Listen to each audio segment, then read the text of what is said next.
Bom dia a todos e todas. A primeira coisa, eu gostaria que vocês conseguissem trocar. Essa fotografia que aparece é da minha filha Eliana, que fez o trâmite tecnológico. Ela abriu a casa para mim. E não está aparecendo a minha fotografia. A sua fotografia não vai aparecer, Então, tem que liberar o vídeo. Então, eu não sou tão jovem assim, porque amanhã eu estou fazendo 88 anos, então... Não vai abrir. Não sei. Se sair da conexão e entrar de novo, é uma solução? Eles não respondem. Antes de tudo, quero agradecer a todos que compõem o CELEI, de maneira mais particular o professor Dr. Aldo Ocampo Gonçalves, diretor da CELEI, por esta titulação outorgada a Paulo Freire, a primeira que lhe concede o Chile. Considero importante dizer de minha alegria por estar sendo concedido a Paulo Freire pelo país no qual viveu e trabalhou por 4 anos e meio, o título mais alto do mundo acadêmico, o de doutor honoris causa. O Instituto, o Centro de Estudos, aliás, se dedica ao estudo da inclusão dos tantos e tantos excluídos por motivos diversos. Então, eu digo, a inclusão no processo educacional como oposto antagônico da exclusão, esta que se inicia geralmente na exclusão escolar. Que consequências causam uma e outra à sociedade a qual pertencem? Qual e por que desses dois fenômenos da sociedade com repercussões na escolaridade, na formação da mão de obra e no desenvolvimento econômico e social? Conheço pouco da construção do Chile como nação, e assim, da constituição das classes e das relações sociais e de como a educação vem funcionando até hoje. Por intuição, se existe aqui, no Chile, um centro de estudos latino-americanos de educação inclusiva, isto indica claramente do problema que existe em todo o mundo, portanto, também no Chile. Quero adentrar o mais possível na problemática da exclusão versus inclusão, que aflige e atinge tragicamente a maioria da população planetária e dramaticamente aos que com eles se aliam na busca de solução. Problemas à espera de solução, que nos diminui a todos e a todas das sociedades atuais. A globalização da economia, o liberalismo econômico, o liberalismo autoritário, como este vem sendo chamado nos dias de hoje. Conforme alegado, vou me ater à exclusão social no Brasil é histórica. Nascemos da perversão da exploração colonialista portuguesa, tão malvada quanto os outros colonialismos. Não há tolerância, benevolência ou complacência no colonialismo. Isso seria negar a própria essência mesma da natureza do colonialismo. Assim, é intrínseco ao colonialismo proibir o outro e a outra, seus colonizados e colonizadas, de ser, de ter, de querer, de saber e de poder. Disso nasce inexoravelmente uma sociedade de desprezo e exploração, da desvalorização da humanidade ontológica de quase todos e todas. Não há pessoas, sujeitos dotados de grupos e alma, das necessidades físicas e da espiritualidade. Há objetos para servir aos interesses alienados dos seus próprios interesses. Tudo é permitido ao senhor, ao dominador, ao opressor, por lei e de fato. Escravizar, torturar, casar, mandar desenfreadamente, explorar até a morte seus escravos e inimigos.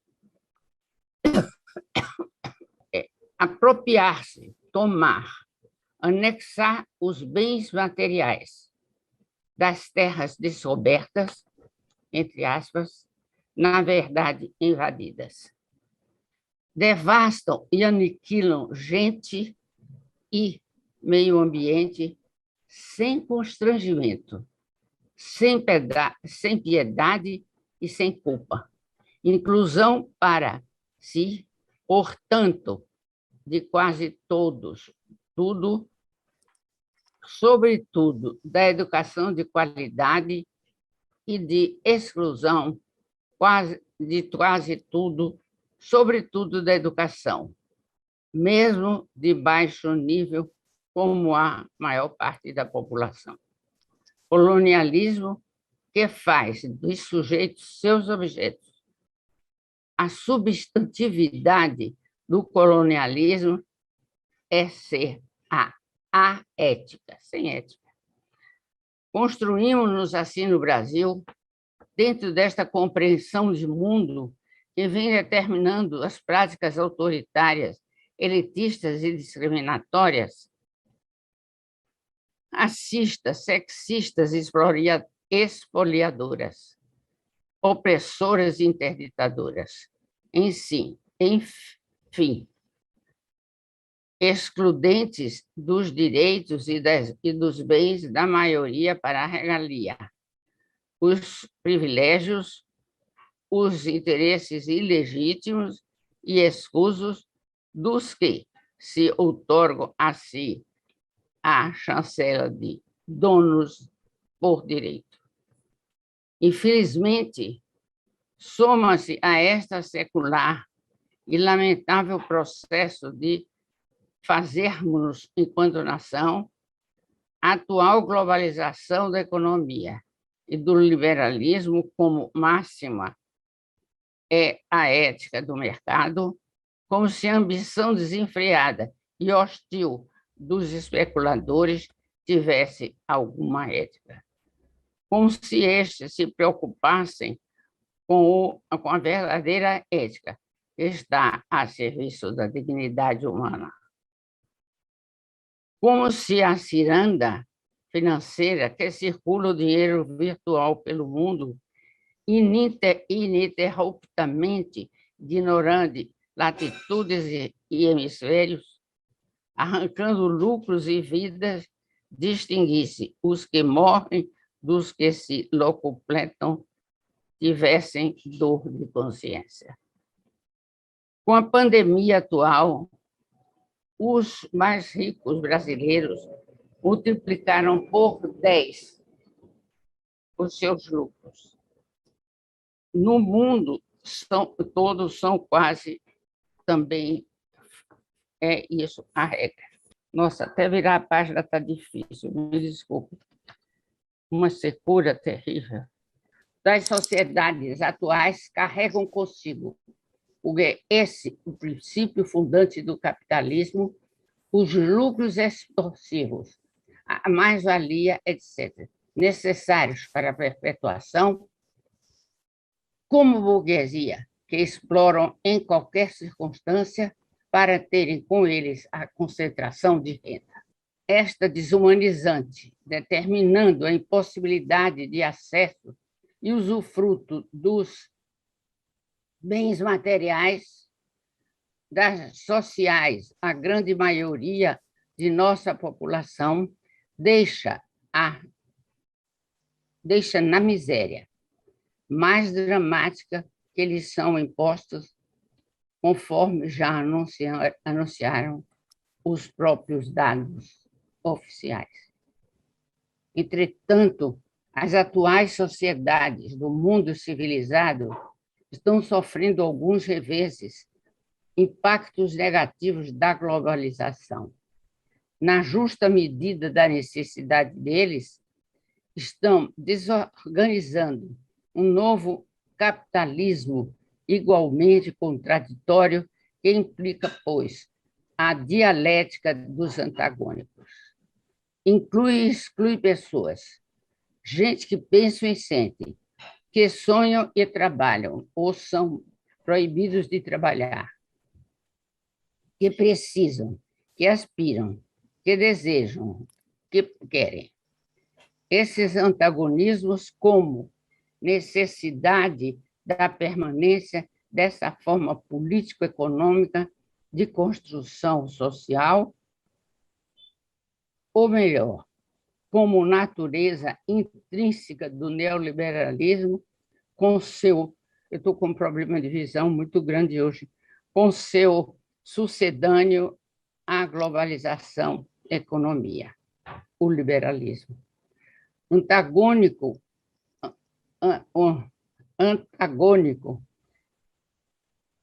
do diferente, intrínseco a esta forma mais acabada do sistema capitalista que necessariamente inclui e exclui diversas coisas a essa elite.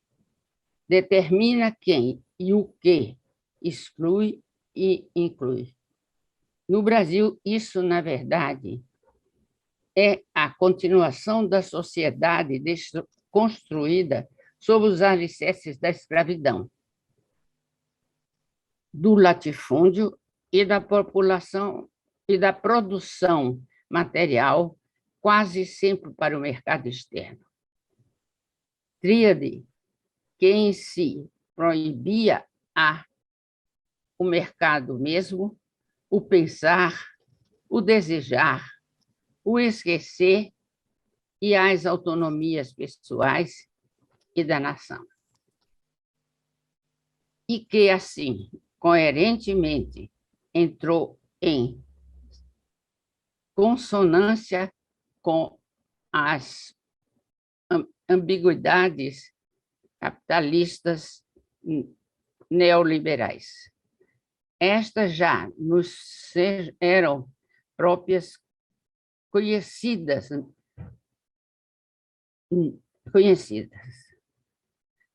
Não é pior, não é, pois, novidade para que nós, ou melhor, para a camada mais desvalorizada socialmente, as populações, a grande população, a ter o mais simples e necessário a condição humana digna, o querer, o ser, o poder e o saber. Entendo como bens materiais e não materiais, como o acesso e usufruto da moradia, a comida, a saúde, a segurança, ao lazer, ao transporte, a perpetuação das culturas próprias regionais e, sobretudo, ao trabalho e à escola. Esta que é lugar, se não exclusivo, mas o privilegiado para se buscar e forjar o conhecimento que se tem, a atenção de libertar a possibilidade, não um meio e um desinteressado saber, mas em um saber que conscientiza e politiza. Portanto, necessário a luta contra a exclusão, a favor da inclusão social. Se a educação por si só não transforma, ela é um dos elementos absolutamente necessários, porque essa não virá, como não virão a distribuição de renda e a justiça. E é preciso ficar claro, por doação dos donos do poder, para o engajamento dos excluídos e dos que, com interesse, com esses, comungam na construção de uma sociedade mais democrática que possibilita a inclusão social. Olha, eu estou achando lamentável porque eu estou praticamente sem visão do que eu escrevi. Estou sem visão. Então, eu vou depois fazendo muitas considerações e depois eu digo, essas sociedades nossas estão marchando, não é? Aqui no Brasil, 40 milhões de pessoas, brasileiros e brasileiras, sobrevivem nas periferias das cidades, catando e comendo do lixo, dormindo nas ruas, até sem emprego ou trabalho, sem documentos e sem autoestima. São promiscuidades da falta de identidade, do mínimo de dignidade humana. São pautados hoje como meros números que impedem o subdesenvolvimento do capitalismo, como se não fosse este a causa das condições de vida em que sobrevivem.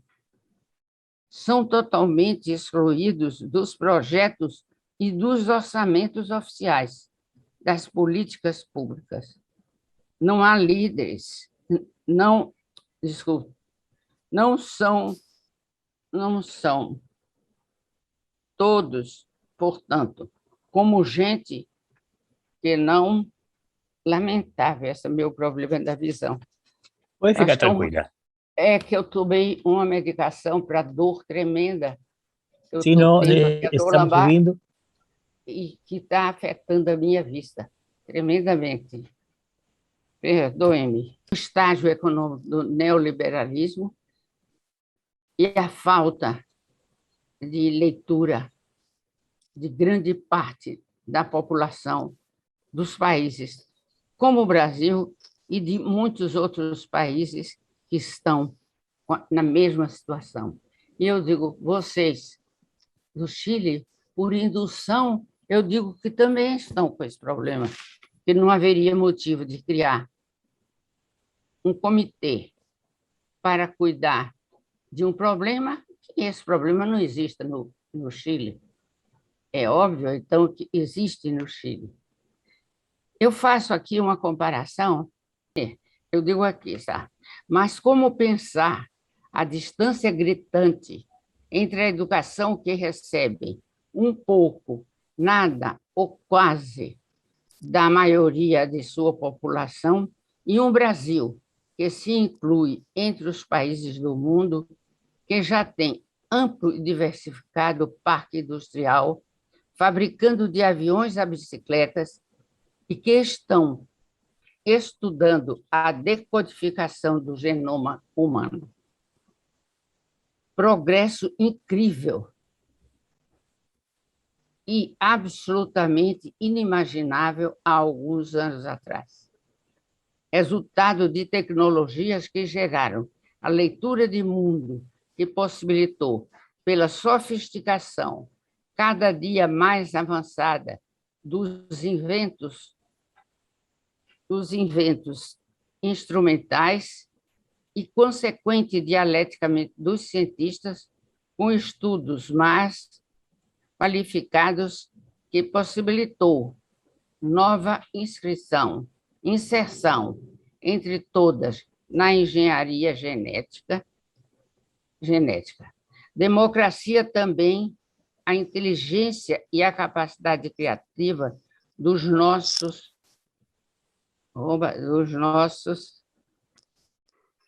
homens e das mulheres também.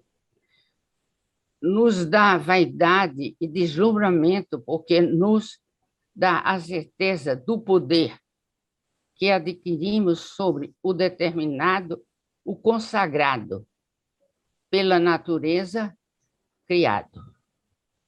Espetacular proeza humana, mas sempre a qualquer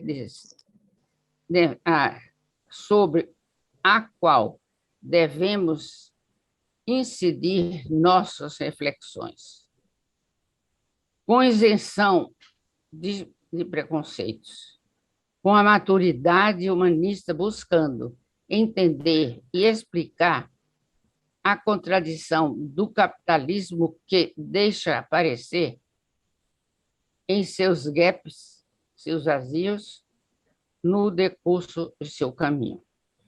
De um lado, concretamente, essa decodificação desmistifica as ideologias discriminatórias de hierarquia de raças, da tal Ariana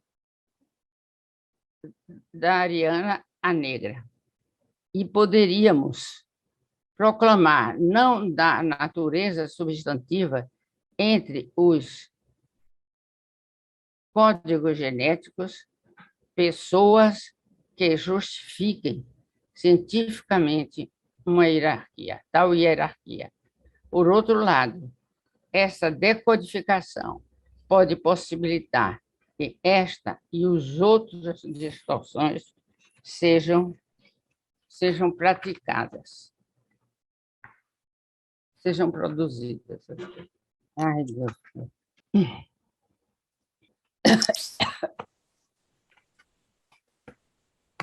Hola, profesora Anita. Sí. Eu não consigo transpor a página, abrir a outra. Por um momento mais, por favor. Então, dizia, ou outras distorções sejam produzidas intencionalmente pela educação, que exclui de quase tudo as camadas dos desvalidos, abandonados, oprimidos. Já podemos ouvir afirmações de especialistas denunciando a tecnologia genética emergente irá, em última instância, dividir a humanidade em várias espécies. Outros admitindo da elite, não, do alto do pedestal, dos pseudo-neutralidade, as práticas de implantação dos seres humanos, que os seres humanos afirmam. Se podemos fazer seres humanos, sabemos como adicionar gentes, por que não deveríamos? O que há de errado nisso?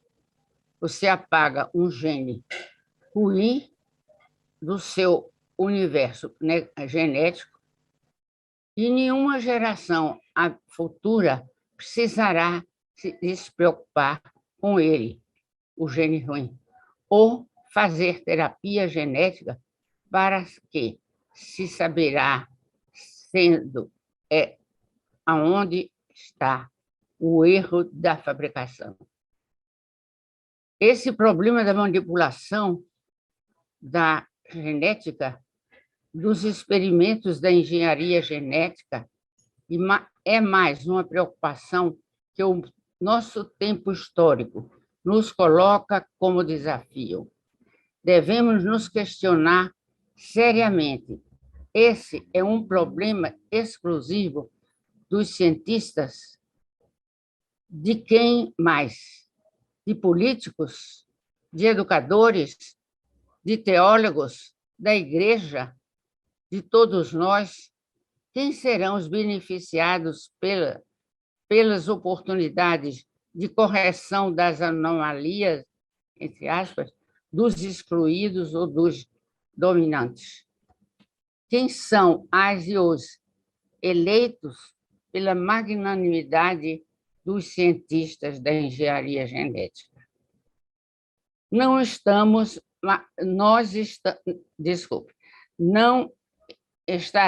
marchando para o admirável mundo novo de Huxley, no qual produziríamos um montão de gente apenas treinada para obedecer. Um mundo de sub-homens e sub-mulheres que geneticamente seriam feitos para não pensarem, mas simplesmente para executarem ordens dos seres superiores, e de gêmeos também, oriundos dos vidros dos laboratórios, para organizarem, controlarem, ditarem as normas a tudo e a todos. Como entender que caminhamos, sem dúvida, para essa sociedade de seres humanos fabricados no gosto das necessidades políticas e econômicas, sem que interfiramos como educadores no destino. Mas, não, desculpa, como mais das sociedades, mais agora da própria constituição das células, dos corpos e dos cérebros. Possivelmente, do andar, do ritmo e do que falar dos homens e mulheres robôs. Tecnologias genéticas que certamente estarão a serviço dos países imperialistas para a exploração dos países periféricos. Professora Anita, Está terminando assim. Nós que, ainda sendo um país de analfabetos e de desempregados, ironicamente, também conhecedores profundos da engenharia genética, fabricaremos gente para a glória dos imperialistas. Se a opção for esta, é não para a ciência em favor dos que sofrem as doenças ou as deformações que eu tenho um trecho aqui, que diversas contingências da vida nos impõem o que será deste futuro. Contradição das diferenças de classe certamente se afirmarão mais ainda. A beleza do que nasce da vida desaparecerá. Eliminaremos com esse controle sobre homens e mulheres os clássicos problemas brasileiros: fome, doença, falta de moradia, analfabetismo, criminalidade, desemprego, que hoje, mais do que nunca, nos afeta a vida cotidiana. Ou mesmo que neste mundo ideal sejam extintos os sofrimentos e as dores, valerá a pena o criarmos?